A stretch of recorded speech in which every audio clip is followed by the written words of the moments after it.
Je vais vous raconter une histoire, ça s'appelle Vendange et immortalité.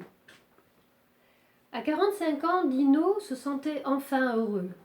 La belle lumière de l'automne, le chant joyeux des oiseaux et la douce caresse de la brise lui apportaient le bonheur dont il n'avait jamais osé rêver.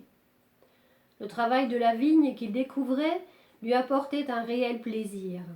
Son visage et ses mains ressemblaient à présent à ceux des gars du coin, un peu desséchés et tannés par le soleil. Une longue barbe et des cheveux hirsutes finissaient de lui donner une allure de véritable paysan un peu hippie qui l'enchantait. Il ne s'était jamais marié et les aventures féminines s'étaient multipliées sans laisser de marque particulière. Il regrettait un peu de ne pas avoir d'enfant, mais ce sentiment diffus s'évanouissait très vite quand il songeait à l'avenir de la planète. Et puis à son âge, ils seraient déjà partis vivre leur vie. C'est ce qu'il expliquait à sa mère qui logeait dans la petite maison à côté de la ferme. Cette dernière était veuve depuis si longtemps que de temps à autre elle oubliait qu'elle avait été mariée. Mais le soir, le visage doux du jeune homme qui l'avait épousée s'imposait à elle, et pendant quelques instants, elle sentait sa gorge se nouer. Depuis longtemps, la plupart des habitants étaient partis du village, laissant plusieurs maisons vides. Il restait exactement une mairie, bâtisse humble garnie d'un glorieux drapeau français un peu délavé, qui avait connu des jours meilleurs. Une épicerie minuscule qui tenait dans 15 mètres carrés et une dizaine de maisons aussi vieilles que leurs locataires. Plusieurs logements vides finissaient de disparaître, dévorés par une végétation à l'appétit infini. La vieille dame qui n'avait jamais voulu quitter la proximité de son village, tout en se sentant heureuse que son fils unique soit revenu vivre là, ne comprenait pas cette reconversion. Pour elle, la terre avait eu raison de son mari, qu'elle avait usé et déçu au-delà de tout jusqu'à la mort. Elle savait pourtant que cela devait arriver, mais elle repoussait l'échéance de toutes ses forces. Dino ne chercha même pas à se justifier.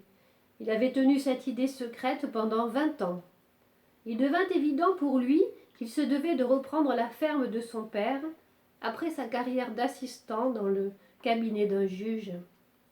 Il possédait l'expérience transmise par son père, qui, malgré ses soucis, ne se plaignait jamais et ne rechignait jamais à lui parler de son travail de vigneron.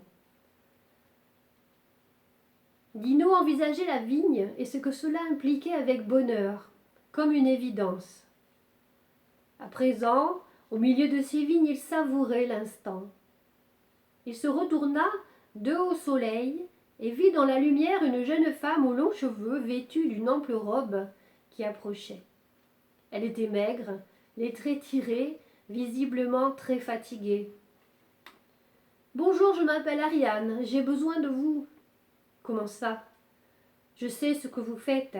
C'est mon amie Réa qui a les mêmes problèmes que moi, qui m'a dit que vous pourriez m'aider. » Dino se retourna de tous côtés pour vérifier que personne n'entende leur conversation. « Que vous a-t-elle dit exactement ? Que vous occupiez des femmes comme moi. Vous en avez parlé à quelqu'un ? Non, sûrement pas, je serais en danger. Vous avez croisé une vieille dame ? Non, personne, je vous dis. » Dino soupira, même sa mère devait ignorer ce qu'il faisait. Pour connaître la suite, rendez-vous sur bordeauxgazette.com dans la rubrique « Si je vous racontais ». Ce sont des petites nouvelles que je publie toutes les semaines en plusieurs chapitres. Je suis Marie-Laure Bosquet. Au revoir, à bientôt.